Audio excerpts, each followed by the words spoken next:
Bombay talkies, Bombay talkies, Bombay talkies, Bombay talkies. Silence, lights, sound, camera, action.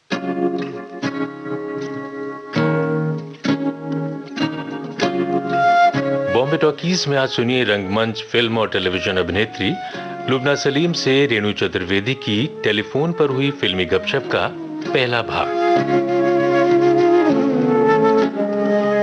दोस्तों, स्वागत है आप सभी का बॉम्बे टॉकीज में। जी हाँ, फिल्मी गपशप और ढेर सारी बातें तो हम इसमें करते ही हैं।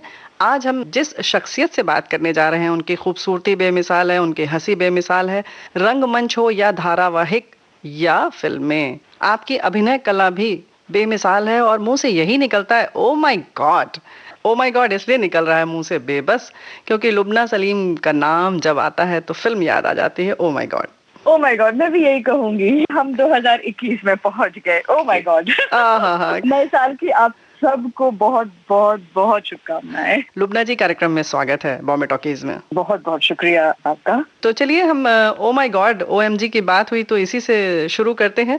आप उसमें कांजी लाल जी की पत्नी बनी हैं। ओ माय गॉड का जो प्लॉट है वो बिल्कुल अलग हटके है। उसके बारे में ही बात करते हैं सबसे पहले कि क्या लगता है आपको, ये भगवान के यहाँ नोटिस देना, और आप इतनी उसमें धर्म भीरू दिखाई गई हैं कि बहुत डरती हैं। देखिए, ये तो हमारे कल्चर का हिस्सा है, धार्मिक, और इंडिया से ज्यादा तो आज हमें सब लोग कॉपी करते हैं। हमारा योग कॉपी करते हैं, हमारा आयुर्वेद कॉपी करते हैं। है जो मतलब ये कि हम दुनिया भर में मशहूर हैं। और having said that, oh my God जो थी वो एक ऑस्ट्रेलियन नाटक पर आधारित है। अच्छा। और इसका पहले नाटक ही बना था, the man who sued God पर एक वो कहानी थी, और बहुत ही पुरानी, कुछ 25-30 साल पुरानी कहानी थी। और उसके ऊपर नाटक पहले बना, कांजी वर्सेस कांजी, जिसमें जो 3 वही थी, परेश रावल जो कांजी भाई कर रहे थे, और जो डायरेक्टर था उमेश शुक्ला। तो ये दोनों इन्हीं का प्रोडक्शन था। और ये इतना चर्चित हुआ, मतलब नाटक की उसमें तो सारे ही लैंग्वेजेस में ये बनाया गया, हिंदी में, मराठी में, गुजराती में। और इसके बाद जब इसको ये लगा कि ये हर किसी से रेजोनेट कर रहा है, ये एक बात है श्रद्धा, अंधश्रद्धा की। और जहाँ पर आज की डेट में, जहाँ हम श्रद्धालु या भक्तों के नाम पर हम पता नहीं क्या क्या करते हैं और क्या क्या चीजें मानने लगते हैं, और उन्हीं में बह जाते हैं कि वो हमारी जिंदगी का एक हिस्सा बन जाती है। तो हमें सच्चाई और जो अंधश्रद्धा है उसके बीच में हमें कोई अंतर नहीं दिखाई देता। तो ये उन चीजों को हाईलाइट करने की एक कोशिश थी, और बहुत सुंदर प्रयास था ये। और जिस तरह से उसको इंडियनाइज किया, और जिस तरह से लोगों ने उसे सराहा, और जिस तरह से लोगों ने उस बात को समझा, तो वो एक उससे इन लोगों की बड़ी हिम्मत हुई कि ये इसको बड़े प्लेटफॉर्म पे लेकर आए और इतनी उसकी फिल्म बनाए। फिल्म में तो आप जानते हैं कितनी बड़ी सुपर डुपर हिट हुई, और कांजी भाई परेश जी का जो रोल था वो तो अमेजिंग था। और वो एक ही रिलीजन को नहीं, हर रिलीजन में जो अंधश्रद्धाएं चल रही हैं उनको सतर्क किया गया, जगाने की कोशिश की गई है। बिल्कुल, कि हम ये नहीं है जहाँ पर हम जा रहे हैं। इस तरह की चीजों से आपका भला नहीं होने वाला है। ये सब चीजें जो हैं, ये एक हद के बाद आपकी रियल लाइफ में नहीं काम करेगी। सिर्फ आपकी मेहनत और आपकी लगन काम करेगी, कर्म से ही ये कर्म काम करेंगे। बिल्कुल। तो ये बात थी। इसमें परेश भाई का रोल बहुत ही इंटरेस्टिंग था, बिकॉज ऑब्वियसली, और वो तो इतने सालों से वो नाटक कर ही रहे थे। फिर उमेश का काम थोड़ा सा उसमें इसलिए आ गया था क्योंकि एक मीडियम से दूसरे मीडियम में उसे लेकर आना था, नाटक से उसे फिल्म बनाने के लिए। तो फिल्म के तो अपने ही पैरामीटर्स होते हैं, उसमें बड़े सीन्स भी आप नहीं देख सकते हैं, या बड़े सोलोलॉकीज नहीं लिख सकते हैं। तो उस तरह से उसको फिल्म के लिए अडैप्ट किया गया। किसे भेजनी है नोटिस? भगवान को। मिस्टर भगवान। सरनेम? पता नहीं, क्योंकि हम लोग मिले नहीं है। अरे कहीं तो रहता होगा मिस्टर भगवान। अरे ये नोटिस किसे भेजूं? हाँ, लोग कहते हैं कि वो मंदिरों में रहते हैं। अच्छा। लुबना जी, जो आपने कहा कि सीन लंबे नहीं, बड़े नहीं रख सकते, ये क्या कहना चाह रही हैं आप? क्या होता है कि जब हम स्टेज कर रहे होते हैं, स्टेज में आप आपको दर्शक को अट्रैक्ट करना होता है और उसका अटेंशन आप रख सकते हैं जी अपने काबू में, क्योंकि सामने हैं आप सजीव। बिल्कुल आप सामने हैं, जी। आपका गिव एंड टेक चल रहा है, एक आपका ऑडियंस के साथ में एक तारतम्य बन राब्ता जाता है, चुका है, जी। तो वो अलग चीज होती है। यहाँ पर जब आप बड़े पर्दे पर होते हैं तो आप गाने में उठकर जा भी सकते हैं बाथरूम, जी। या कोई एक फोन कॉल भी दे सकते हैं आप, ये आपके ऊपर आजाद है कि है। आप किस तरह से या उस फिल्म को देखना चाहें, क्योंकि वो एक इंटरपर्सनल वो तो एक रिलेशनशिप नहीं रहती है, जी। तो उसमें इस बड़े सीन्स रख नहीं सकते हैं, इसलिए कि फिर वो अटेंशन स्पैन को कैरी करना मुश्किल होता है। ओ, यानी कि लोगों का ध्यान थोड़ा सा मन हट सकता है और लोग निकल के बिल्कुल। जा सकते हैं हॉल से बाहर। जी बिल्कुल। अच्छा। और अक्सर ऐसा होता है कि अगर आप हिट फिल्में देखते हैं कोई भी, तो एक वो हिट क्यों होती हैं, वो इसी हम ये जो छोटे छोटे सीन्स को लेकर जो एक इमोशन बनता है, जी। हम उसी से जोड़ते हैं जाकर, और जब वो इमोशन हमें कहीं ना कहीं जोड़ देता है, और वो सिर्फ एक इंडिविजुअल के लिए नहीं, पैन इंडिया या जहां पर भी जिस कोने में भी वो फिल्म देखी जा रही है, अगर उस इमोशन से जुड़ गई तो वो फिल्म एक सुपर हिट है। ये आंकड़ों की बात नहीं है कि वो 100 करोड़ क्लब है और 200 करोड़ क्लब है, वो वाली बात नहीं है, वो वाला हिट की बात भी नहीं। बिल्कुल, वो लोगों को पसंद आए, हिट जो लोगों को पसंद आए। और ओ माय गॉड के साथ में यही हुआ। ओ माय गॉड के साथ में यही हुआ क्योंकि वो एक बात जो हम कभी भी बोलना नहीं चाह रहे थे, या हमें लग रहा था कि है हो रहा है हमारे आसपास इर्द गिर्द, लेकिन हम कभी भी उसके ऊपर कोई टिप्पणी नहीं करते थे या फिर उसको हम फोकस में नहीं लेकर आते थे, वो बात बाहर निकल के आई और इसीलिए मुझे लगता है सराही गई, और इसीलिए मुझे लगता है वो बहुत बड़ी हिट हुई और आज तक देखी जा रही है। जी हाँ, चलिए ये तो हो गई हिट फिल्म की बात। यहाँ पर एक क्विक हिट फिल्म आपको याद आ रही है या जिसका आप गाना सुनना चाहें? अब आप हिट फिल्म की बात कह रही हैं और तो ओ माय गॉड का ही कोई गाना सुन लेते हैं अच्छा सा। मैं तो नहीं हूँ इंसानों में, बिकता हूँ मैं तो इन दुकानों में। मैं तो नहीं हूँ इंसानों में, बिकता हूँ मैं तो इन दुकानों में। दुनिया बनाई मैंने हाथों से, मिट्टी से नहीं जज्बातों से। फिर रहा हूँ ढूंढता मेरे निशान, है कहाँ मेरे निशान, है कहाँ मेरे निशान।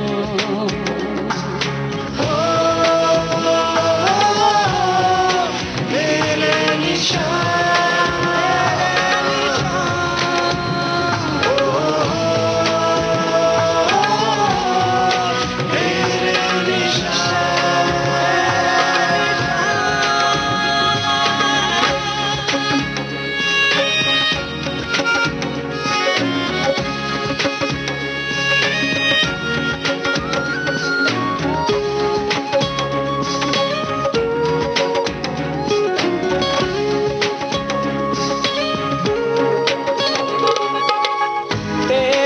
साया बनके तेरे साथ चला मैं, जब धूप आई तेरे सर पे तो छाँव बना मैं।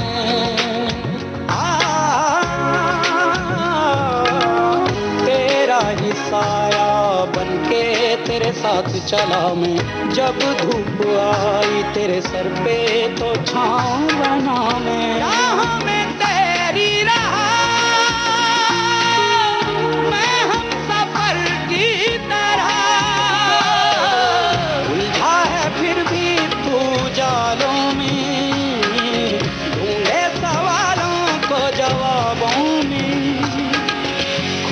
हुआ है तू कहाँ मेरे निशान, है कहाँ मेरे निशान, है कहाँ मेरे निशान।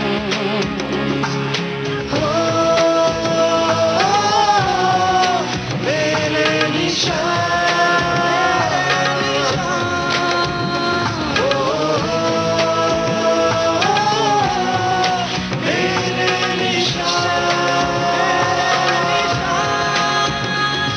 इस गीत के बाद हम फिर हाजिर हैं बॉम्बे टॉकीज में और हम बात कर रहे हैं लुबना सलीम जी से। लुबना जी, बॉम्बे टॉकीज में हम ओ माय गॉड इस फिल्म की एक बार फिर चर्चा करेंगे। इस नाटक को जब मंचित किया गया तो आपने कभी उसमें कोई भूमिका अदा की थी या सीधे फिल्म में? ऑन द कॉन्ट्ररी मुझसे ये कहा गया, हाल मैं नाटक पता नहीं क्यों लेकिन देख नहीं पाई। अच्छा। और फिर जब उमेश जी और परेश जी ने मुझे बुलाया तो उन्होंने मुझसे यही कहा कि देखो हम नहीं चाहते, मैंने कहा मैं नाटक देखूंगी क्योंकि मैं let me prepare for the role. तो उन्होंने कहा नहीं ये अच्छा ही रहेगा कि तुम ना करो। अच्छा। इसलिए कि हाँ तुम इन्फ्लुएंस हो जाओगी और फिर तो वो करना नहीं है।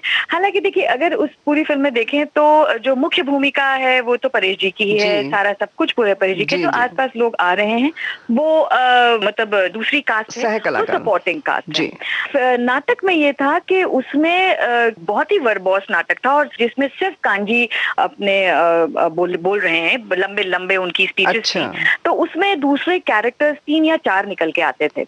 यहाँ पर चूंकि हम फिल्म थे, हमको फैलाव करना ही था, इसलिए जब मैं कह रही थी छोटे छोटे सीन्स बनाने की कोशिश की तो उसमें फैमिली इंट्रोड्यूस की गई, फिर उसमें आस पड़ोस के लोग इंट्रोड्यूस किए गए, फिर जो बड़ा एंट्री कृष्ण की होती है बड़ी मॉडर्न सी वो थी, फिर उसको चलाने के लिए एक गाना बनाया गया। तो यू सी ये सब चीजें होती हैं जो मतलब आपको फिल्मों में की जरूरत, ये सारे होती हैं सब चीजें जो जिसको कहते हैं कथानक और बढ़ाना, जिसको कथानक एग्जैक्टली। तो इसलिए मुझसे कहा गया कि आप नाटक नहीं देखें तो अच्छा, नहीं तो आप फौरन मना कर देंगी क्योंकि उसमें आपके लिए कोई उसमें कुछ है ही नहीं कांजी की बीवी का।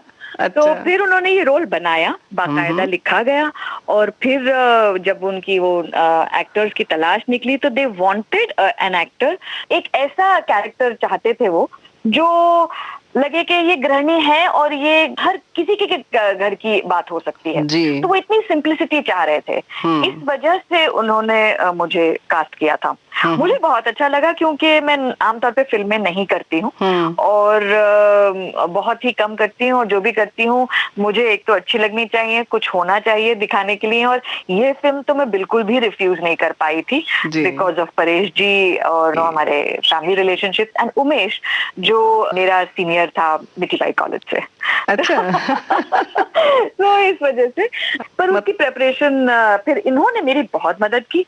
जैसे अक्सर ऐसा होता था कि हम तो सभी थिएटर के लोग थे वहां पर और हम तो जब तक कि 10 बार रिहर्स ना करें अपनी लाइन तो वो बात निकल के नहीं आती थी। अच्छा, मुझे डर लगता था कि मैं परेश जी के सामने जाऊं और उनसे पूछूं कि जरा आप क्या प्लीज मेरे साथ रिहर्सल कर लेंगे। नॉर्मली फिल्मों में एक अलग से वो हायरार्कीज बन जाती हैं लोगों की, लेकिन यहाँ पर वो बिल्कुल भी नहीं था। अच्छा।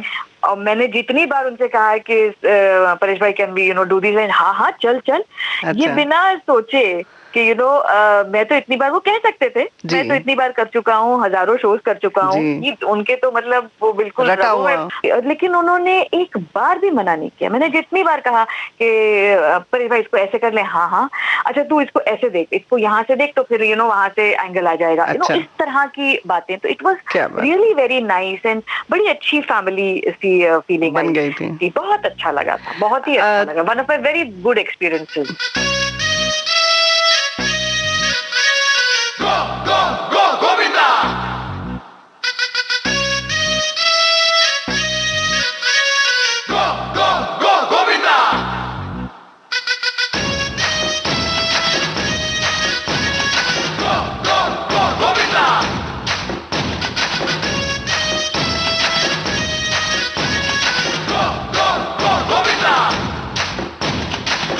मटके झटके मारे हैं तू आज झोला तो हम भी फुवारे हैं, तू आसमां पे है तो चांद तारे हैं हम।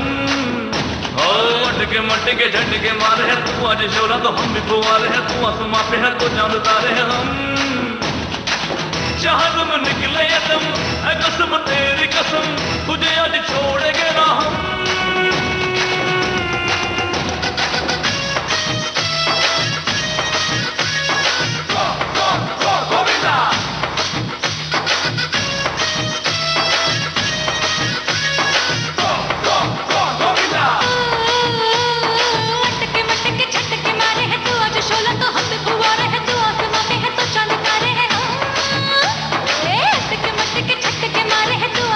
तो हम भी फुवारे हैं, तू आसमां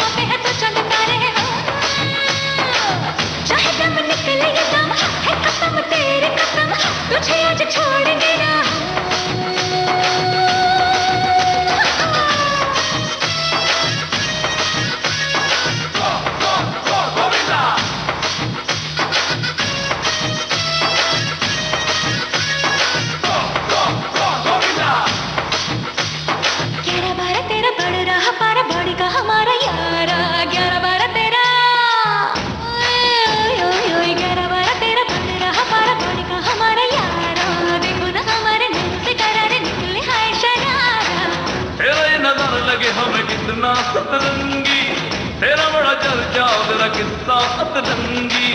चाहे दम निकले या दम है कसम तेरी कसम, तुझे आज छोड़ेंगे ना।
आज मस्ती में तेरी तुम होंगे हम दो, आज जिंदगी में तेरी धुन होंगे हम दो।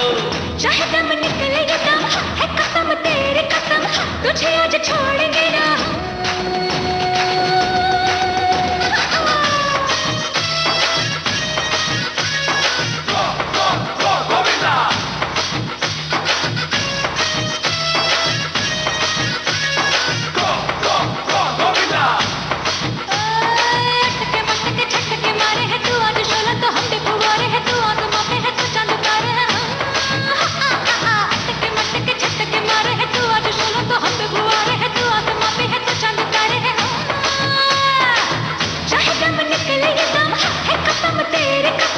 तुझे आज छोड़ेंगे ना।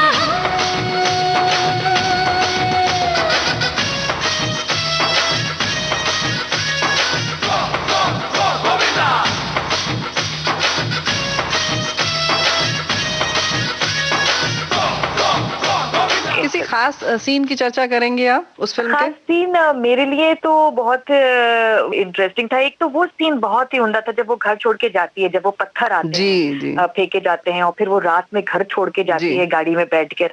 आप यकीन मानिएगा कि वो मेरा पहले दिन का पहला शॉट था और मैं इतना गुस्सा कर रही थी कि भाई जरा सा तो कुछ कर लेने देते कि एक फीलिंग आ जाती कि भाई ये क्या है क्या नहीं। पहले दिन उनको हम लोग शूट कर रहे थे कहीं किंग सर्कल में, कोई एक और रियल लोकेशन थी वो। अच्छा। और रात की शूट थी हमारी और रात को 11 बजे ये शॉट लगाया गया और पहला शॉट मेरा यही था और मैं घबरा के मतलब आप सोच नहीं सकते कि क्या होगा।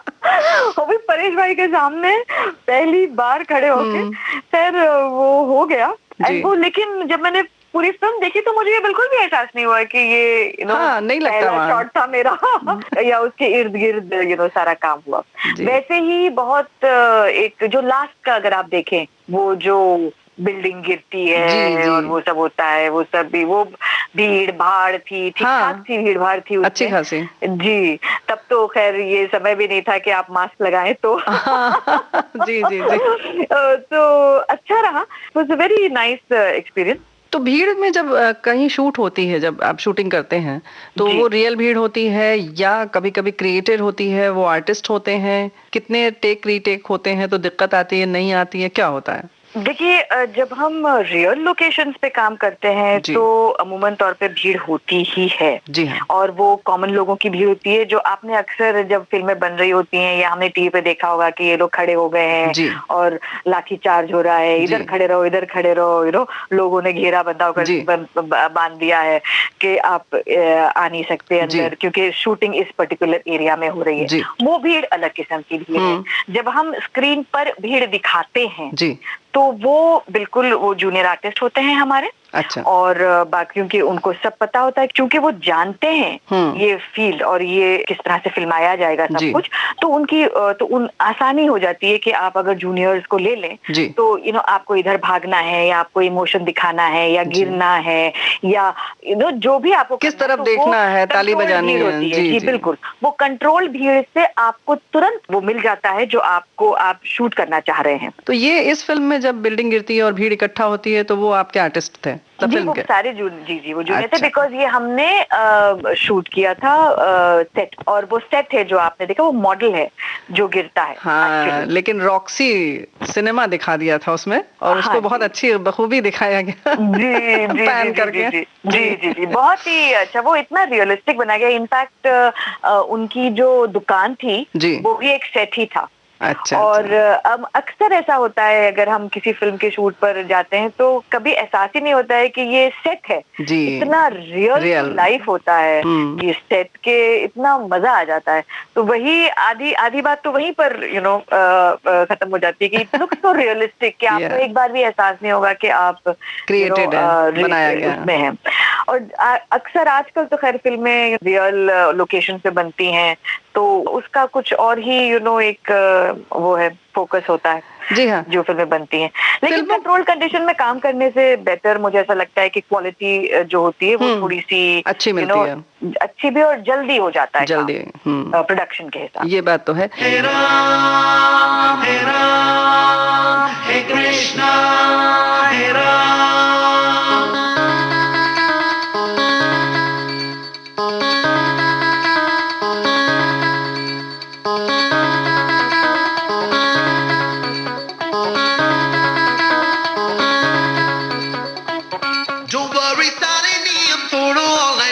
करते जाओ, जो वारी डांस न आए फिर भी देसी ठुमका मारे जाओ, जो वारी सबको एटीट्यूड दिखाकर मस्ती करते जाओ। तू भूल जा दुनियादारी को, टेंशन को और लाचारी को, भगा स्ट्रेस की बीमारी को, ले दिल से कृष्ण का नाम।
आपके इस फिल्मी दौर की बात करें, यात्रा की, तो सबसे पहली फिल्म आपने काफी साल पहले की थी।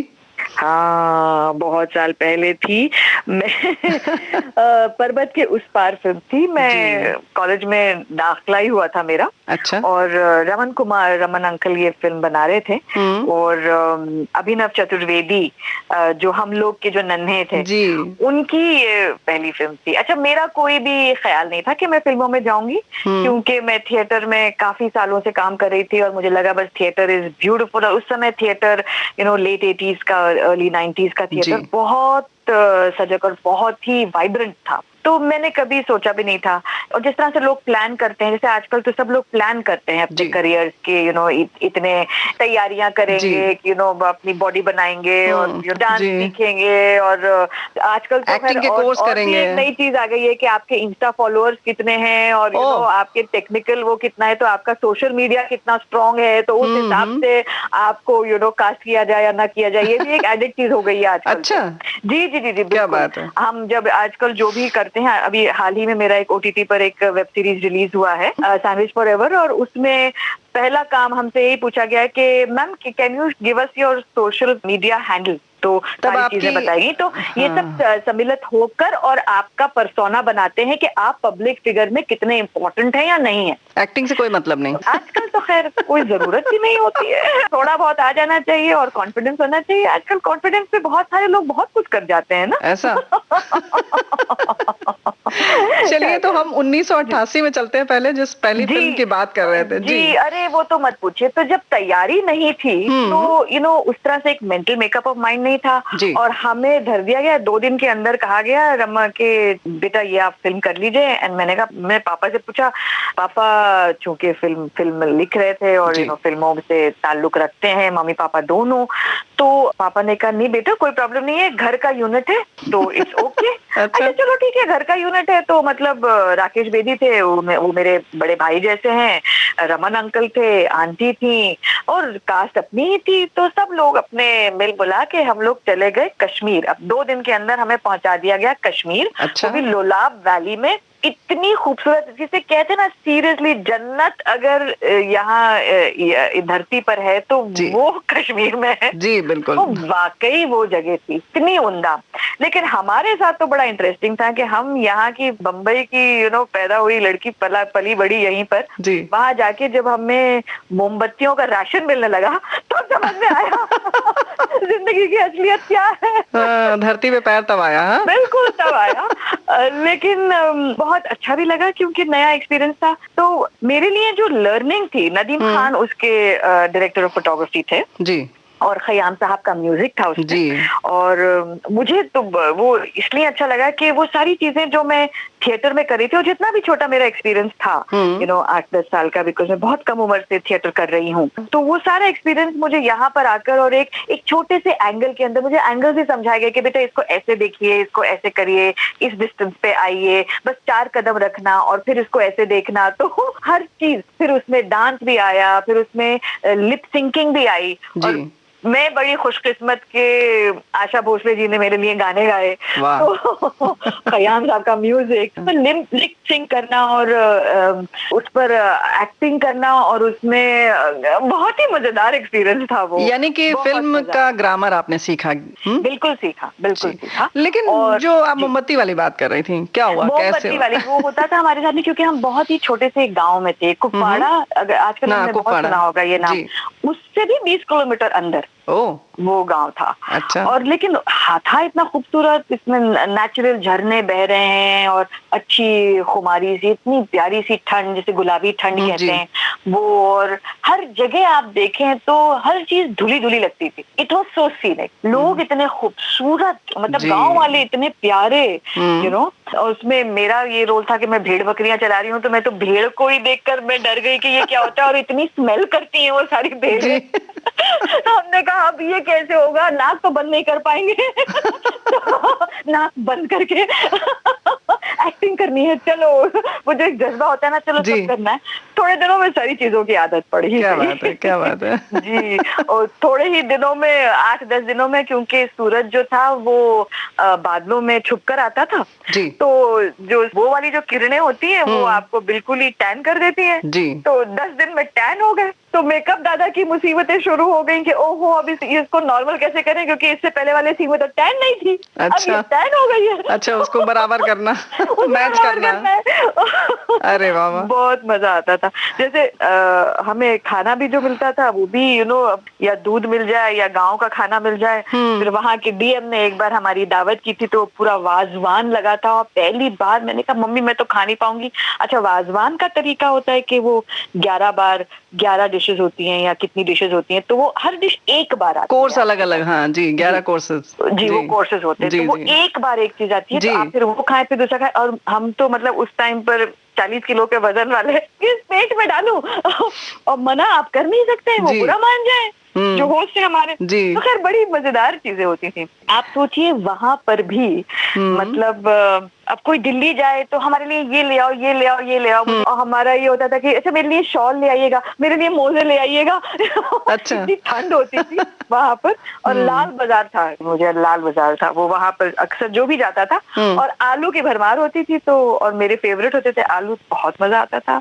आलू अब भून भून के खाते थे, रजाइयों में सोते थे, मोटी मोटी रजाइयां, कांगड़ियां रख के। वो वक्त ही कुछ और था, इतनी सिंपल लाइफ थी। उसके साथ में जो हुआ था वो ये हुआ था कि जैसे ही हमारी शूट खत्म हुई, हम कश्मीर आए और वहां पर कर्फ्यू लग गया। तो we were the last unit जो गए थे वहां पर शूट करने के लिए। तो उसके बाद में फिर हमें कैसे, हम लोग इतनी मुश्किल से दिल्ली तक हमें फ्लाइट मिली और फिर हम वापस आए।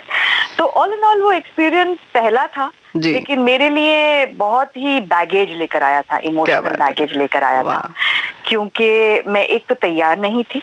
इसीलिए मुझे ऐसा लगता है कि कोई काम नहीं करना चाहिए जिसके लिए आप मेंटली और फिजिकली प्रिपेयर्ड ना हो, क्योंकि वो आपके लिए बहुत बड़ा एक्सपीरियंस लेकर आएगा और ज्यादा करके नेगेटिव एक्सपीरियंस ही लेकर आएगा। इसीलिए जिस चीज के लिए आप तैयार हो, you should be absolutely prepared to face things so that you can face them better. और उसमें आप अपना प्रदर्शन भी बहुत अच्छे से कर सकते हैं। बिल्कुल कर सकते हैं। लुबना जी, यहाँ पर कश्मीर की इतनी बात चल रही है और जो आपके बहुत अच्छे अनुभव हैं, तो कौन सा गाना कश्मीर से जुड़ा हुआ अगर हम सुन लें तो हम वहाँ सब, हमारे श्रोता भी वहाँ पहुँच जाएंगे तुरंत। हाय, आप सोचिए ना, कश्मीर का सबसे फेमस गाना, हम इतने खूबसूरत गाने फिल्माए गए हैं कश्मीर में, शुरू से लेकर आखिर तक। कश्मीर की कली जी। तो चलिए कश्मीर की कली का ये गीत सुनते हैं ना, पहुँच जाते हैं वहाँ पर।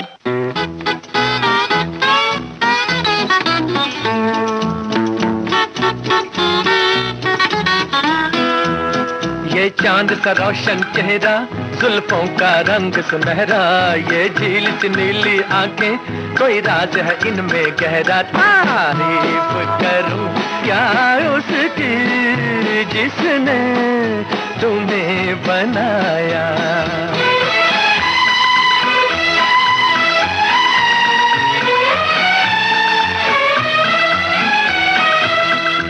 एक चीज कयामत भी है, लोगों से सुना करते थे, तुम्हें देख के मैंने माना, वो ठीक कहा करते थे, वो ठीक कहा करते थे। है चाल में तेरी जालिम कुछ ऐसी बला का जादू, 100 बार संभाला दिल को पर हो के रहा बेकाबू। तारीफ करूं क्या उसकी जिसने तुम्हें बनाया।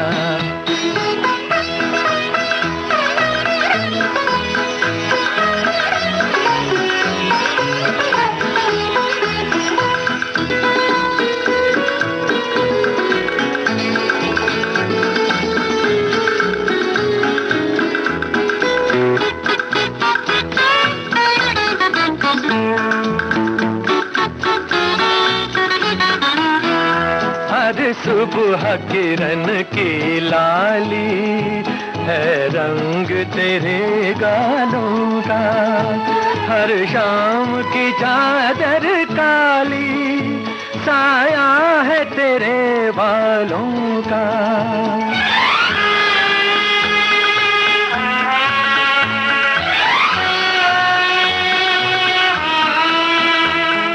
सुबह किरण की लाली है रंग तेरे गालों का, हर शाम की चादर काली, साया है तेरे बालों का, साया है तेरे बालों का।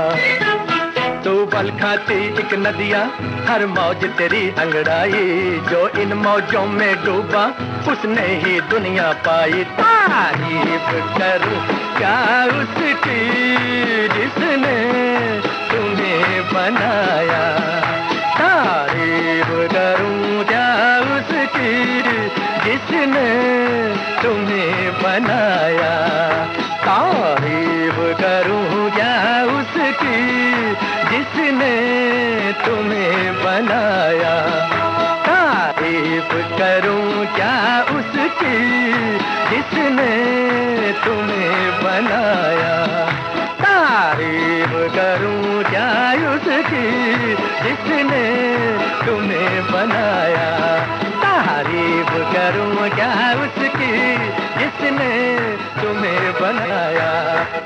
चलिए, ये गीत हमने सुना और हम कश्मीर की ढेर सारी आपसे हमने बातें की और उसके बाद ये गीत भी सुन लिया। तो श्रोताओं, हम पहुंच गए थे कश्मीर, लेकिन एक बार फिर हम कार्यक्रम में हाजिर होते हैं लुबना सलीम जी के साथ। भीड़ की बात आपने कहा था कि ओ माय गॉड में तो वो आपकी देखी हुई, मतलब क्रिएटेड थी भीड़, आर्टिस्ट थे उसमें, जूनियर आर्टिस्ट। लेकिन भीड़ की अगर हम बात करें तो हमें लगता है अभी जो आपकी फिल्म आई फोटोग्राफ जी, उसमें जेट्टी और समंदर के किनारे की जो भीड़ है, वो तो कमाल का ही एक एक्सपीरियंस रहा, क्योंकि वो इंटरनेशनल प्रोजेक्ट था। अच्छा। और रितेश बत्रा कर रहे थे, जो लंच बॉक्स जिन्होंने बनाई थी, तो वो एक सेमी आर्ट फिल्म जैसी थी। तो हमेशा उनको हर वो जो कहानी थी वो भी एक बड़ी रियलिस्टिक ड्रामा था, तो हर चीज रियलिस्टिक करने की, जो आजकल ट्रेंड भी बना हुआ है जी।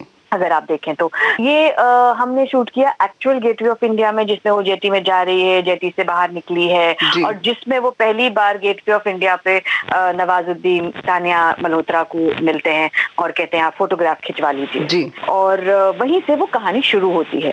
तो हमारा कॉल टाइम हमको मिलता था सुबह 3 बजे का, 4 बजे का, और चूंकि परमिशंस लेनी होती हैं एक्चुअल लोकेशंस पे शूट करने के लिए, तो उसमें हमें परमिशन थी शायद 7 या सुबह 8 बजे तक की। तो हमारे पास सिर्फ 2 घंटे या 3 घंटे हुआ करते थे उस लोकेशन पर शूट करने के लिए, बिकॉज वो पब्लिक लोकेशन है गेटवे ऑफ इंडिया, और बहुत ही क्योंकि ताज होटल के सामने की है, तो इट्स वेरी फ्रेजाइल। इसमें परमिशंस के साथ में यहाँ से वहां तक पुलिस के घेरे और लोगों की भीड़, और आप इधर नहीं आ सकते, उधर नहीं आ सकते। तो हमारा ये होता था कि हम पब्लिक के आने से पहले शूटिंग खत्म कर लें। लेकिन कमाल ये था कि हम जब जेटी में जाते थे शूट करने के लिए, तब तक तो, और जिस जेटी के अंदर तो वो लोग थे जो मतलब जूनियर्स थे, लेकिन जैसे ही हम बाहर आते थे जी, तो आपको आम भीड़ मिलती थी वहां पर जी।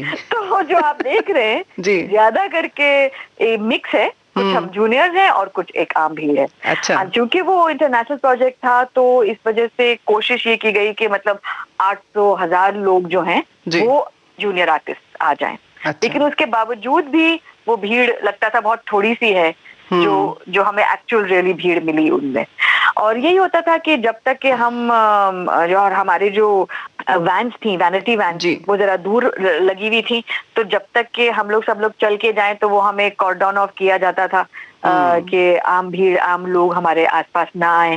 तो हम उसके अंदर चला करते थे, उसके अंदर आया करते थे, जाया करते थे। हाँ, वो अपने आप में एक बहुत इंटरेस्टिंग एक्सपीरियंस। लेकिन ऐसे लोग, रियल भीड़ को रोकना बड़ा मुश्किल होता है। लेकिन लोग पहचान लेते हैं, पहचान तो लेते हैं, पहचान ही लेता है। शूट जहाँ आपने एक कैमरा रख दिया, आजकल तो आपने जहाँ एक मोबाइल फोन से शूट करना शुरू कर दिया, वहां पे 4 लोग आके खड़े हो जाते हैं, तो भीड़ की तो आप किसी को रोक ही नहीं सकते। जी जी, बहुत ही इंटरेस्टिंग। अभी आप थोड़ी देर पहले हम लोग बात कर रहे थे पर्वत के उस पार की। मुझे एक बहुत ही अजीब सा मेरे साथ जो एक्सपीरियंस था, वो मैं आपको बताती हूँ भीड़ को लेकर। रात में एक सीन हम शूट कर रहे थे वहां पर। आप सोचिए, गांव में ठंड में हम शूट कर रहे थे और हमें लगा हम लोग करके निकल जाएंगे, तो उसमें वो है कि घेराव होता है और जो गुंडे हैं वो आकर हीरो और हीरोइन को मारने लगते हैं जी।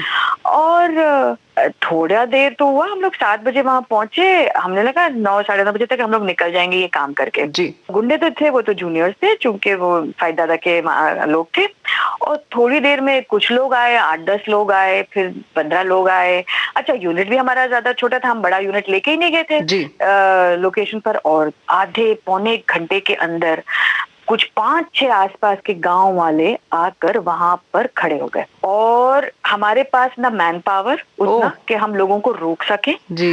और मतलब कि वो जो बेचारे फाइट दादा थे वो सारे मास्टर्स थे, सारे हमारे असिस्टेंट थे, एडीज थे, सब ऐसे बिल्कुल हाथ से हाथ जोड़कर ह्यूमन चेन बनाकर खड़े हुए थे कि और आवाजें चिल्ला के भैया थोड़ी देर रुक जाइए, हम ये सीन शूट कर लें, ये सीन शूट कर लें। और वो करीब आते गए, लिटरली मैं आपको बता रही हूँ, मेरे रोंगटे खड़े हो रहे हैं इस तरह मैं आपको बता रही हूँ। और अभिनव ने और जो विंता नंदा डायरेक्टर हैं वो हमारी असिस्टेंट, उन्होंने वहीं से अपनी शुरुआत की थी। विंता ने और अभिनव ने मुझे ऐसे बिल्कुल ऐसे हाथ के अंदर जकड़ रखा था बिकॉज मैं कांप रही थी और रो रही थी कि ये ऐसे लोग आ रहे थे आसपास। अच्छा, वो हीरोइन को देखे या वो ये एक्ट्रेस को देखकर कुछ था या क्या, I can not tell you. फिर हम शूट ही नहीं कर पाए वो वहां पर, उनको किसी तरह से डिस्पर्स किया क्योंकि संभव ही नहीं था। हाँ। बिल्कुल सुरक्षा की बात आ गई, डर, बिल्कुल वो सुरक्षा, बिल्कुल वो बैरिकेड तोड़ ताड़ के और सारे अंदर आ गए। मतलब it was terrible terrible terrible terrible. तो ऐसा भी होता है, अक्सर होता है। तो इसीलिए आजकल जो है तो लोग बाकायदा अपने सिक्योरिटी वगैरह लेके सिक्योरिटी को लेते हैं और सबको लेकर चलते हैं जी। जागते रहो, हथेली खोलने लगी कि रात अब उड़ने लगी कहानियों की। शाम तो चली सुलगने दो जरा शब को कि खुशबू आएगी सबको हर ख्वाबों की। जागते रहो, हथेली खुलने लगी कि रात अब उड़ने लगी कहानियों की। शाम तो चली सुलगने दो जरा शब को कि खुशबू आएगी सबको हर ख्वाबों की। पहला पहला ये कदम है, चाहत है पर जोर कम है। पहली पहली रात है ये, आगे जो हो आखिर अगर ठीक है तो सभी ठीक है। जागते रहो, हथेली खुलने लगी कि रात अब उड़ने लगी कहानियों की। जागते रहो।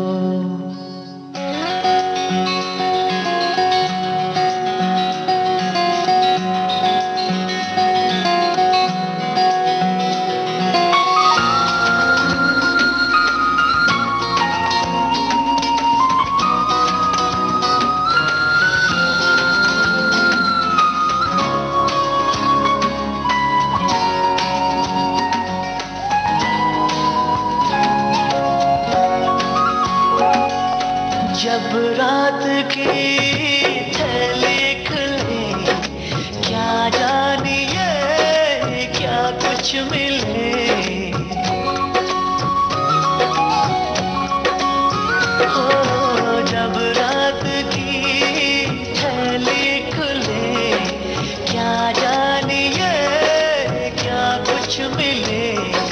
शहनाई भी सन्नाटे भी सपने कहीं खर्राट भी, छलके छलके नैन भी है, बेचैनी में चैन भी है।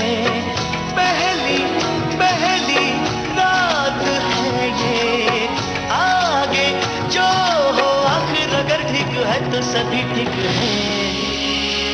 हो जागते रहो, हथेली खुलने लगी कि रात अब उड़ने लगी कहानियों की। जागते रहो। अच्छा, ये बताइए कि आपने जब 1988 में ये फिल्म की जी, तो फिर आप हीरोइन के तौर पर क्यों नहीं आई फिल्मों में? मैंने एग्जैक्टली थोड़ी देर पहले यही कहा था कि जब आप मेंटली किसी चीज के लिए प्रिपेयर्ड ना हो तो वो काम नहीं करना चाहिए।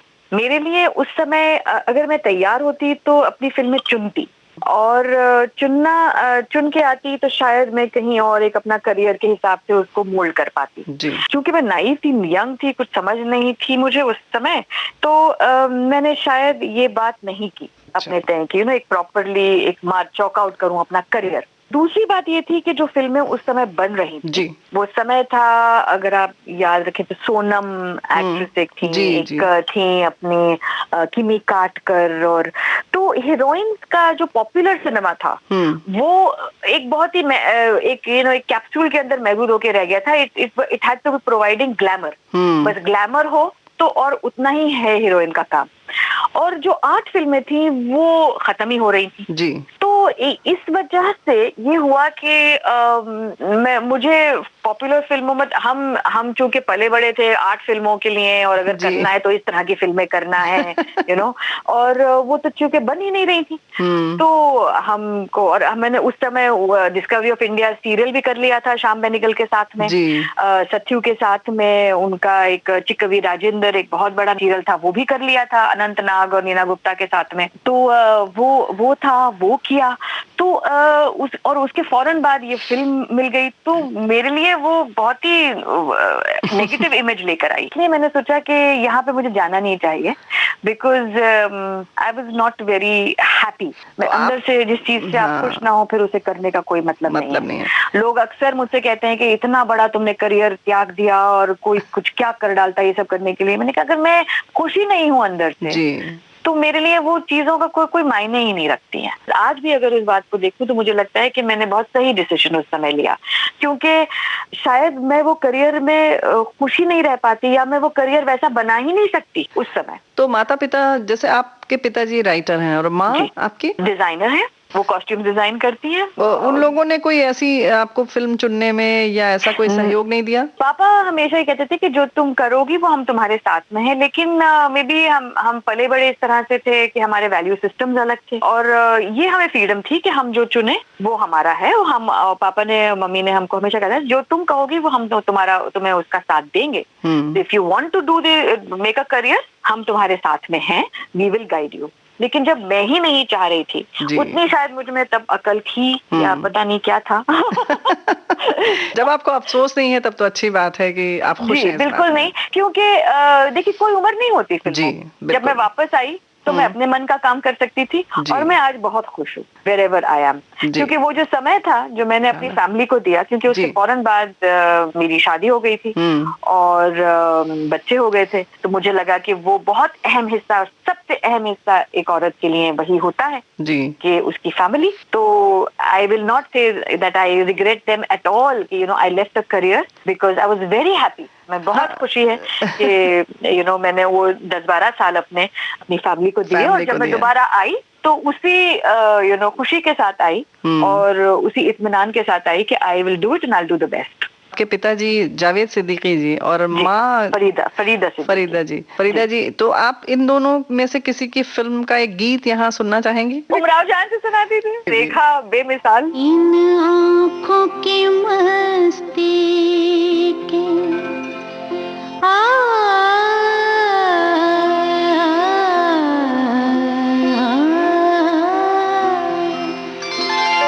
इन आँखों की मस्ती के मस्ताने हजारों हैं, मस्ताने हजारों हैं, इन आँखों से वाबस्ता, इन आँखों से वाबस्ता, अफसाने हजारों हैं, अफसाने हजारों हैं, इन आँखों की मस्ती के।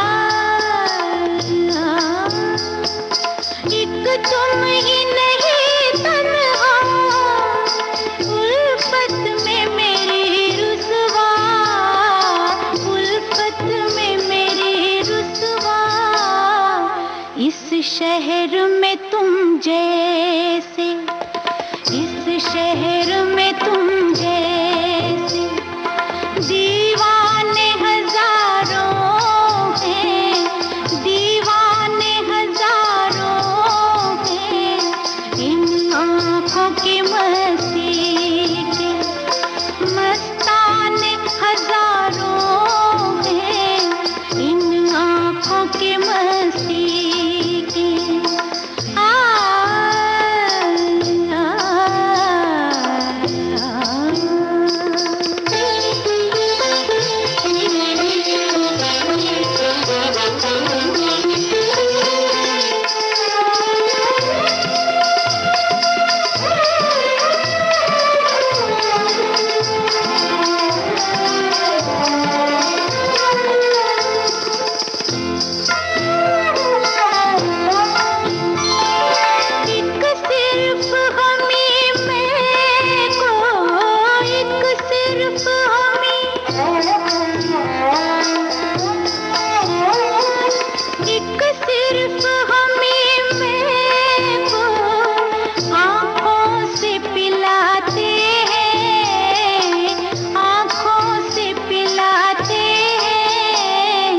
कहने को तो दुनिया में, कहने को तो दुनिया में मैं खाने हजारों हैं, मैं खाने हजारों हैं, इन आँखों की मस्ती के मस्ताने हजारों हैं, इन आँखों की मस्ती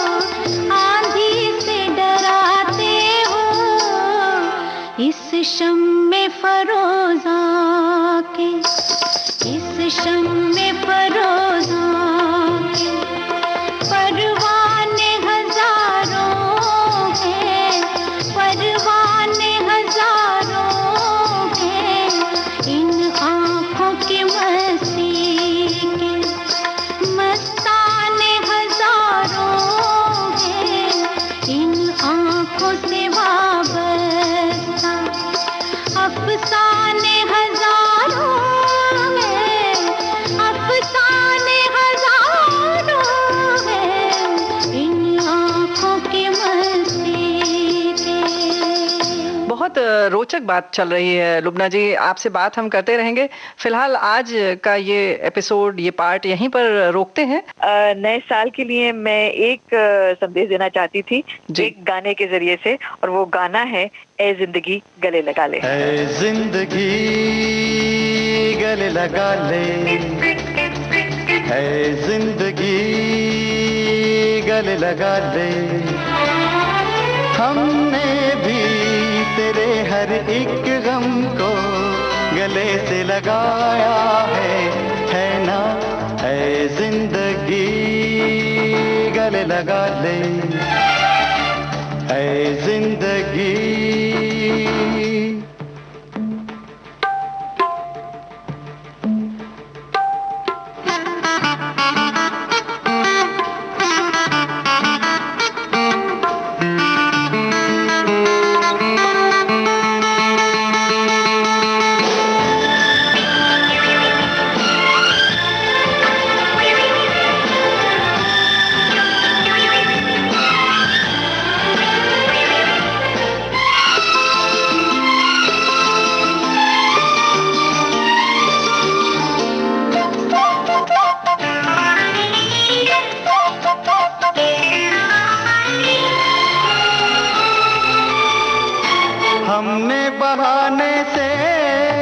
छुपके जमाने से पलकों के पर्दे में घर भर लिया।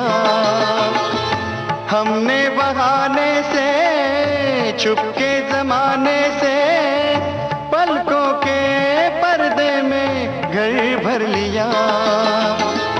तेरा सहारा मिल गया है जिंदगी। ला ला ला ला ला ला ला ला ला ला ला। तेरा सहारा मिल गया है जिंदगी। है जिंदगी गले लगा ले। है जिंदगी गले लगा ले। हमने भी तेरे हर एक गम को गले से लगाया है ना। है जिंदगी गले लगा ले। है जिंदगी।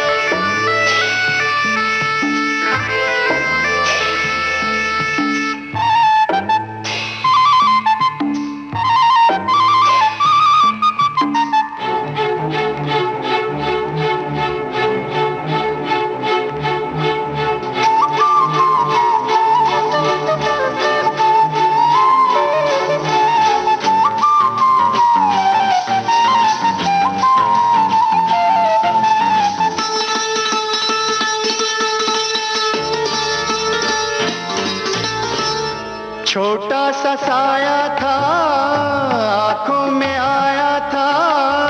हमने दो बूंदों से मन भर लिया। छोटा सा साया था आंखों में आया था। हमने दो बूंदों से मन भर लिया। हमको किनारा मिल गया है जिंदगी। ला ला ला ला ला ला ला ला ला ला ला। हमको किनारा मिल गया है जिंदगी। है जिंदगी गले लगा ले। है जिंदगी गले लगा ले। ला ला ला ला ला ला ला ला ला ला ला ला। है ना। है जिंदगी गले लगा ले। गले लगा ले। गले लगा ले। ओ गले लगा ले। बॉम्बे टॉकीज में अभी आप सुन रहे थे रंगमंच फिल्म और टेलीविजन अभिनेत्री लुबना सलीम से रेणु चतुर्वेदी की टेलीफोन पर हुई फिल्मी गपशप का पहला भाग।